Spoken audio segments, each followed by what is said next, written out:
मैं अमीन Sheikh, धरोड़ cantonment board का vice president. हमको मालूम पड़ा कि हमारे पे एक खोटा गुना दाखिल हुआ है। दरअसल बात यह है कि आप सबको जानकारी होनी चाहिए।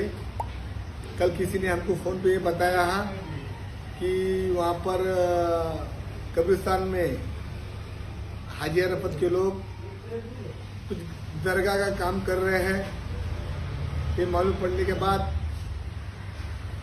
जलील भाई शेख ने धरोड़ पुलिस चौकी को फ़ोन लगाया और कुछ पुलिस वहाँ पर पहुँचे।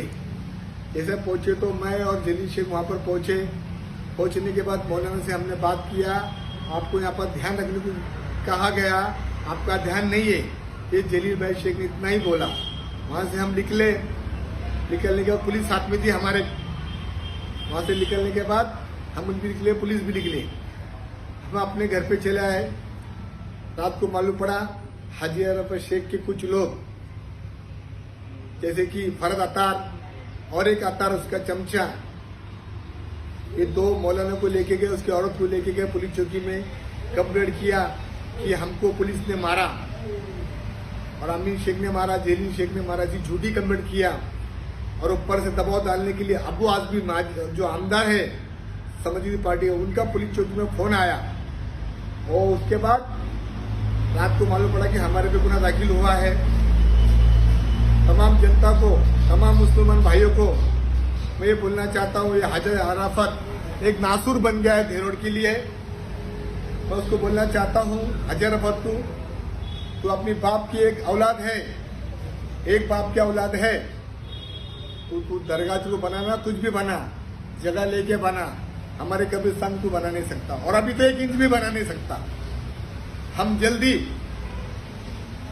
जामिन लेके आएंगे और कमिश्नर ऑफिस में मोर्चा लेंगे और बोलेंगे, कायदा कमिश्नर को हम बताएंगे कि सर ये समाज की जगह, उसके बाप की जगह नहीं है, वो 1 इंच भी जगह हमारा हड़प नहीं सकता। जो बनाए उसको तोड़ने पे मजबूर करेंगे, चाहे कोई भी इसके पीछे हो। याद रखना, मैं तमाम जनता को, तमाम मुसलमानों को मैं बोलना चाहता हूँ कि दहशत का माहौल हाजी अरफत ने बना रखा है। देखो आप डरो मत, अल्लाह से बढ़कर कोई नहीं है। हम एक हो, हम हमारा साथ दो। अभी अंतिम टप्पे पे है, बुराई का वक्त आ गया। अभी वो पूरा कब्रिस्तान के अंदर वो जो बनाया कब्र एक लेवल करेंगे, सबकी कब्र एक लेवल करेंगे। कब्रिस्तान में कोई दरगाह बन नहीं सकता। हर कोई आदमी बोलेगा मेरे बाप की दरगाह बनाओ, वो बोलेगा मेरे बाप की दरगाह बनाओ, ये हो नहीं सकता। हम सब हजारों की तादाद में पुलिस कमिश्नर ऑफिस में मोर्चा लेके जाएंगे और मजबूर करेंगे, कायदा बताएंगे गवर्नमेंट को, पुलिस कमिश्नर को, ये कब्रिस्तान में कोई वहां पर दरगाह नहीं बना सकता। उसका बाप कोई संत नहीं था, उसका बाप कोई ये बड़ा आदमी था, आम आदमी था उसका बाप। और ये दरगाह के लिए कई बार कई मुसलमानों पे गुनाह दाखिल कर रहा है, खोटे खोटे केस दाखिल कर रहा। एक मौलाना को शर्म आना मांगता, झूठी कंप्लेंट करता है वो, पैसे के लिए इतना लाचार मैंने देखा, पहली बार देख, मुझे विश्वास नहीं, अभी खत्म हो गया ऐसे लोगों से। हाजी अरफत अब तेरा कब्र गया, अभी हम गवर्नमेंट से ही तोड़वाएंगे तेरे को। और तमाम जनता को ये बोलता हूँ, अमीन शेख पे गुनाह दाखिल किया और जलील शेख गुनाह दाखिल किया, हजारों रुपये गुनाह दाखिल करने के पीछे पड़ा है। इसको अब बहुत हो गया। अभी आप सब हमारा साथ दो, कायदे में हम आप काम करेंगे। यही बोल के 2 शब्द खत्म करता हूँ। अस्सलाम वालेकुम। ये जो वीडियो है, हमने भी परसों रात में ही देखा गया हमारे से भी, कि कोई उपाध्यक्ष है कैंटोनमेंट के माजी, जो ये बता रहे कि हम इस दरगाह को इनलीगल है, ये दरगाह को हमने तोड़ देना चाहिए, आवाम ने मिलके आके तोड़ देना चाहिए, हमारा साथ दो। 2 जन के ऊपर, किसी के ऊपर FIR हुई है, तो हम दोनों का साथ पूरा आवाम मिलके दो। तो दोनों का साथ आवाम को देने के लिए ये तो ये बताया जा रहा है, लेकिन मेन बोलने की बात ये है कि ये दरगाह जो हुई है, ये हमारे आस्था का विषय, ये आज रात में या कल रात में या 10 दिन में 15 दिन में हुई नहीं है। ये 11 साल पहले पुराना से इसका इतिहास है।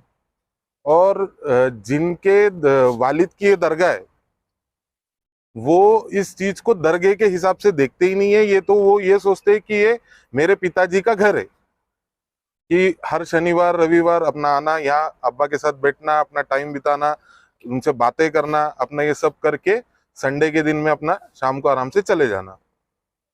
लेकिन अभी कुछ लोगों ने इसको पॉलिटिकल व्यू बना दिया।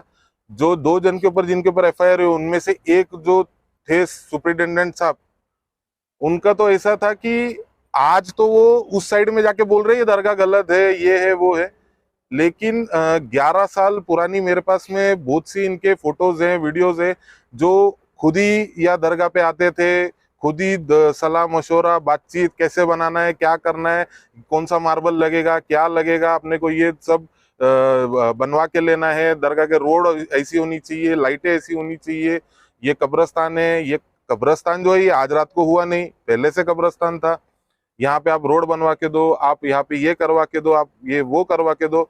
ये उस टाइम से सिलसिला चलता रहा और हाजी अरफात शेख साहब का अपने फादर के साथ इतना अटैचमेंट है कि उन्होंने ये सब चीज की कभी कोई चीज की परवाह नहीं की, कि जो मेरे समाज को चाहिए, जो मेरे आवाम को चाहिए वो देते जाओ, इस जरिए से मैं मेरे कौम की कैसे मदद कर सकता वो करते गए। आज इनको अचानक से इनके जब काम वगैरह ये वो सब पर्सनल इनके ये सब चीजें बंद हुई, पानी के ठेके बंद हुए, बाकी दुबई के काम इनके बंद हुए, तो अचानक से आज इन्होंने दरगाह को मुद्दा बना दिया।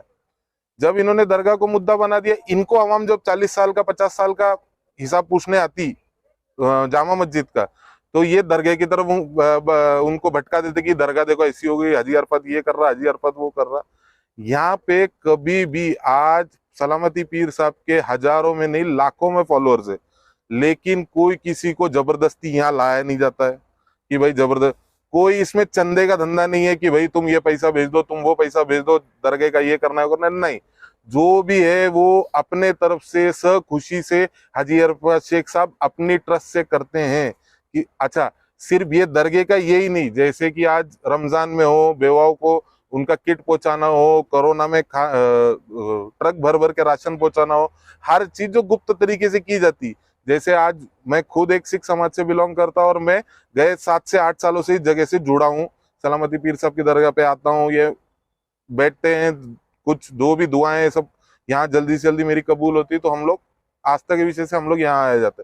लेकिन उन 7-8 सालों में ये पर्सनली मैंने खुद ने देखा गया है कि ये वायर का बंडल पूरा लाना है, इसके 5 लाख का ये बिल है, 10 लाख का वो बिल है, भाई ये देख लो, भाई वो देख लो। वो इंसान समाज के लिए जब चाहे जहां चाहे वो खड़ा रहता था। अच्छा आवाम को तकलीफ है, आवाम को तकलीफ है, इनको तोड़ दो, ये कर दो, लेकिन इन सब में इनके बच्चे कभी नहीं आएंगे। इनके जब आवाम को बुलाने की बात आएंगी तो ये अपने बच्चों को दुबई भेज देंगे, सऊदी भेज देंगे, और लोगों के बच्चों को, गरीब बच्चों को भटका के उनको इस राह पे लाके उनका करियर खराब करेंगे कि इन पे केसेस लग जाएं, इन पे ये। आवाम का काम तो इन्होंने खराब किया है, आवाम को पूरे इन्होंने खराब किया है। जो उपाध्यक्ष साहब बताते, ये कैंटोनमेंट बोर्ड में माजी उपाध्यक्ष रह चुके हैं, ये बोलते सरकारी जमीन पे हम कब्जा नहीं होने देंगे। तुम सरकारी जमीन पे कब्जा नहीं होने देंगे दरगाह के, ये तो एक पोल खोल में हम ये विषय लाएंगे, ये सरकारी है, कैसे दी, किसने दी, क्यों दी, ट्रस्टियों ने दी, ये सब तो बात पोल खोल में कभी ना कभी खुलनी है, सामने आनी है, कोर्ट में हर चीजों के पुरावे सब चीजें। तुम ये बताओ कि तुम्हारा जो घर, तुम्हारी जो दुकानें, तुम जो जिधर से भाड़े लेते, वो तो सब कैंटोनमेंट सरकारी जमीन है। दूसरे जो सुपरिटेंडेंट साहब है वो जामा मस्जिद के खुद सरकारी जमीन पे वो अपने घर को तावा मार के बैठे, अरबों करोड़ों रुपए की इनकी प्रॉपर्टियां होने के बाद भी।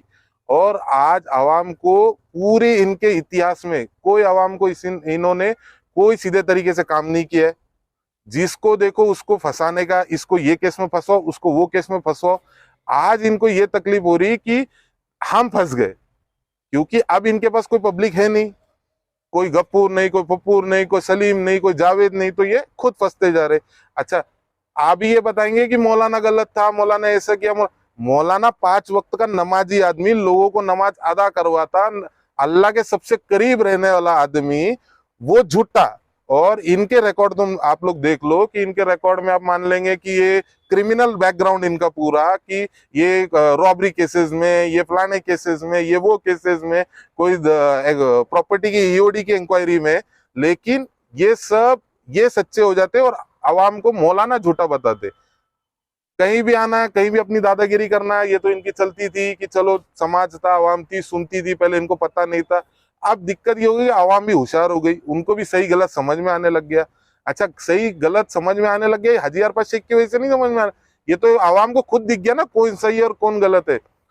और यहाँ पे वो अगर अपने पिताजी के मोहब्बत में आता है, वो किस हाजी अरफात शेख देवरोड से मांगा क्या है, उसने लिया क्या है? उसने जहां तक वो आवाम के लिए खड़ा ही हुआ है, जहां पे उनको लगता है कि बच्चों की कॉलेज की फीस है, कि किसी को नौकरी लगवानी है, किसी को ये करना है, सरकार में बैठा हूं, जो है काम करवा के लो। मस्जिद में क्या चीज की कमी है, स्टैंडिंग एसी चाहिए, ये चाहिए, वो चाहिए। इन्होंने कुछ लिया नहीं है, हमेशा दिया है समाज को।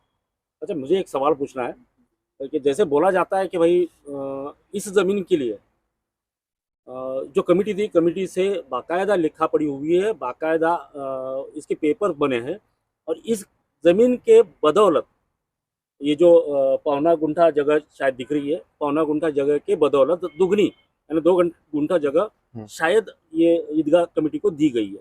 ये जो भी उस टाइम पे तय हुआ है, ये हाजी अरफात शेख और ट्रस्टी के साथ में जो भी इनका तय हुआ है। इसके बाद में ये सोचने वाली बात ये है कि हाजी अरफात शेख जो नाम है, ये चाहते तो पूरे महाराष्ट्र में अपने फादर साहब को कहीं भी ये करा सकते थे, लेकिन उनकी एक मोहब्बत उनके फादर की देवरोड से जुड़ी हुई थी कि चलो भाई देवरोड में करना है। इन्होंने, मेरे को आज भी वो दिन याद है जब इंतकाल हुआ बाप का, तो ब्रिज कैंडी में होने के बाद में उन्होंने पूछा पहले खपोली की, खपोली में करना है क्योंकि पीर साहब के ये है जो खपोली में ही है, तो कि वहां करेंगे। तब उस टाइम पे यहाँ के ट्रस्टियों को जब कॉल किया गया, बात की गई, वो तो बहुत खुश कि हाँ हाँ भाई करना है, ऐसा करेंगे, आप आ जाओ। अच्छा, जब तय हुआ था तो सबसे नीचे वाली जमीन तय हुई थी कि वहां करेंगे, तो ये ट्रस्ट में से एक सुपरिटेंडेंट साहब थे कि बोले नहीं नहीं, ये तो सामने होना चाहिए, जो भी यहाँ से गुजरेगा वो अब्बा को सलाम करते हुए जाना चाहिए। ये तो हमको भी नहीं समझ में आया कि एक रात में इनका क्या हुआ जो ये सीधा उल्टे हो गए, और उल्टे होने के बाद में जहां से हमको ऐसा लगता ये पूरा इनका पॉलिटिकल हेतु इन्होंने बना दिया। जब लोग इनके पास आए कि आप ये दे दो, वो दे दो, ऐसा कर दो, वैसा कर दो, तो ये सीधा जाके वहां चले जाएंगे कि कब्र बना दी, ये कर दिया, वो कर दिया, दरगाह बना दी, छत चढ़ा दिया, ऐसा कर दिया, वैसा कर दिया। अवाम तुमको तुम्हारा हिसाब पूछ रहा, तुम्हारे कार्यकाल का। और एक सवाल है, जैसे सुनने में आया कि भाई मौलाना पे हाथ भी चलाया गया, जो तो अल्लाह के बाद जो रास्ता बोलते तो मौलाना को माना जाता है। फिर भी इन लोगों ने, या जो जिसने भी जिन लोगों ने, तो उनके खिलाफ तो एफआईआर हो गई नहीं। हाँ जी। तो एफआईआर में जिन जिन लोगों के नाम थे, क्या उनमें इनका भी नाम था जो फेसबुक पे अभी बोल हाँ जी, हाँ जी, ये दोनों का ही नाम है इनमें, और शायद एक और आदमी का नाम है इनमें से। ये इनका एक्चुअल में ये मेन बिजनेस है कि मौलाना को धमकाना, कोई गरीब को धमकाना, कोई गरीब को तकलीफ देना। ये क्योंकि ये बेचारे क्या कर लेंगे, जो ये मौलाना होते हैं या ये जो भी खिदमतगार होते हैं, ये बेचारे कर क्या लेंगे। लेकिन इनको ये समझना चाहिए, ये दुनिया के पास जाके अपनी फरियाद कभी बताएंगे नहीं, लेकिन इन्होंने जिस दिन अपनी फरियाद अपने अल्लाह को बता दी, उनकी मार तो सबसे ज्यादा उनको ही पड़नी है। और ये जो देवरोड आवाम देख रहा है, जो इतने बड़े बड़े पोस्ट में रह चुके हैं, आज वो एक उपाध्यक्ष, माजी उपाध्यक्ष पोस्ट भोगा हुआ आदमी है, एक सुपरिटेंडेंट भोगा हुआ आदमी है, और आज ये खुद ही एफआईआर में नाम आ रहे हैं इनके। तो ये अल्लाह की मार है, इनको ये बहुत जल्दी और बहुत अच्छे से पढ़ने वाली है, क्योंकि मौलाना वगैरह जो भी ये सब चीजें कर रहे हैं, ये तो बेचारे किसी को कुछ बोल नहीं सकते। अस्सलाम वालेकुम, मेरा नाम है फरहद यूनुस सत्तार। मैं यहाँ पे जामा मस्जिद में एडॉक कमेटी जो वक्फ बोर्ड की तरफ से नियुक्त की गई है उसमें से एक सदस्य हूँ। हम कुछ छः सदस्यों की नियुक्ति हुई थी, उसमें से 7 की हुई थी, पर एक ने पहले राजीनामा दे के चले गए, तो उसके बाद में बचे हम 6 और वक्फ बोर्ड के एक अधिकारी हमारे साथ में होकर हमें इससे 7 लोग हो गए। तो वो 7 लोग अभी इधर कार्यरत थे। कार्यरत में से हमारे एक सदस्य ने अभी बीच में कुछ महीनों पहले राजीनामा दे दिया था, और अभी एक को निकाला गया कुछ 4 दिन पहले, क्योंकि उनकी हरकतों की वजह से मौलाना को डराना धमकाना उन्होंने भी चालू किया। जो जिस वजह से पहले की कमेटी बर्खास्त हुई, यही जो किस्सा करते थे कि पहले जो मौलाना रहते थे उनको, जैसा हमारे दोस्त ने बताए कि वो सुपरिटेंडेंट साहब जो अपनी हुक्मशाही चलाते थे उधर मस्जिद में, उनकी सत्ता उधर चली जाने की वजह से आज वो लोग बौखला गए। और उन लोगों की सत्ता जाने का कारण वही जो मौलाना, जो उलेमा, जो उस मस्जिद में लोगों को नमाज पढ़ाते थे, हक ईमान से पढ़ाते थे, आज उन लोगों को जो उन लोगों ने गालियाँ दमदाटे करके जो निकाला, आज उसका सिला उनको मिला है। और उन सब का सिला पूरा करने के लिए आज हमारे ईदगाह मस्जिद के मौलाना उनके खिलाफ खड़े। कि पहली बार किसी ने हिम्मत किया और बोला और कोर्ट तक पहुंच गया, तो उस चीज़ की हम सराहना करते हैं। आपने जो बताया डराते धमकाते थे, तो उसके पीछे कुछ वजह होगी, क्या वजह रहती? कि ये लोग जो उलेमा है हमारे इसके, वो लोग इस्लाम के हिसाब से चलते हैं, शरीयत के हिसाब से चलते हैं। उन लोग जो फैसले देते हैं वो उन लोग जो शरीयत जो बोलता है वही फैसले देते हैं, और इनको चाहिए जो इनको मानने वाले हैं इनके हिसाब से फैसले देंगे, वही लोग इन लोगों को चाहिए। अब ये लोग वैसा नहीं करते तो उन लोग क्या करते, उनको डराते धमकाते, गालियाँ देते, उनके नल काट देते और फिर उनको भगा देते। जो उनका सुनता है वो लोग उधर टिक जाते हैं। क्या सुने, ईदगाह मतलब आपकी कमेटी की सुने या जो बदनाम है उनकी सुने? आवाम बहुत होशियार है। आवाम को ऐसा किसी को ऐसा अलग से बोलने की जरूरत नहीं है। यहाँ पर कितना भी बोल ले, जैसा वोटिंग में एक नेता बोलता कि मेरे को वोट दो, मेरे को वोट दो, पर आवाम वही करती है अंदर जाके जो उनको अच्छा लगता। तो यहाँ भी हमको यकीनन विश्वास है कि आवाम वही चीज़ करेंगी जो उन लोगों को सही चीज़ पता है, जो उन लोगों को सही लगता है। उन लोगों को लगे बाकी के लोग कोई कुछ बोले उसमें कि आज ये यहाँ पे ज़बरदस्ती ताबा मारे, मतलब बाहर जाते इन लोग कुछ भी बताते किसी को भी, पर एक्चुअल में इनका बैकग्राउंड किसी को मालूम नहीं है कि ये लोग ने जगह दिए, देने वाले ये, करने वाले सब ये, पहले सलामी ठोकने वाले लोग ये इधर आके, और जब इनके काम नहीं बने तो विरोध करने वाले भी यही। वो कहते हैं कि भाई तोड़ने के लिए मोर्चा लेके जाएंगे, तो यहाँ पे जो हाजी भाई के अब्बा की जो मज़ार बनी है, तो ये हमारे आस्था का ये सवाल है। तो वो मोर्चा लेके जाएंगे तो हम लोग भी तो खामोश नहीं बैठे, हम लोग भी मोर्चा लेके जाएंगे। और ये इससे क्या होगा कि यहाँ का माहौल बिगाड़ने का ये लोग काम करेंगे। तो हम लोग को वो नहीं चाहिए। भाईचारे से जो काम होता है वो बैठ के बातचीत से हो जावे। और ये अगर ये दड़पनशाही ला के करना चाहेंगे तो ये हम लोग खामोश बैठेंगे नहीं। क्योंकि ये हमने जब ये मैंने खुद यहाँ पे मैं खुद था, मैं हाजी भाई का चाचा लगता हूँ। मैंने ये मेरे हाथों से बनाई मज़ार है, मेरे हाथों से। मैं 4 महीने यहाँ पे रात दिन सोकर मैंने और हमारा जो वॉचमैन था हबीब भाई शेख, वो गुजर गए। हम दोनों यहाँ पे खिदमत देते थे और रात भर यहाँ पे सोकर हम लोग ने वो किया है। इस पे हम लोग ने बहुत सारे लोगों की कुर्बानी लगी है। और ये हमारे पीर साहब है, इन्होंने हमारे पूरे घर को बैत दिलाया था, तो ये हमारे पीर साहब लगते हैं। तो रिश्ते की बात नहीं है, ये पीर साहब का, ये हमारे आस्थे का सवाल है। तो और दूसरा ये जो बता रहे कि भाई नेस्त नाबूद कर देंगे, दरगाह तोड़ देंगे, तो हाजी भाई ने ये आवाम के लिए यहाँ पे खर्चा कर रहे, पूरा कब्रिस्तान को बनाने का काम उन्होंने 5 करोड़ यहाँ पे खर्चा करने का उनका टारगेट था। और पूरा ब्लूप्रिंट मेरे पास आज भी मौजूद है, और ये सब बना हुआ है, मेरे हाथों का बना हुआ है।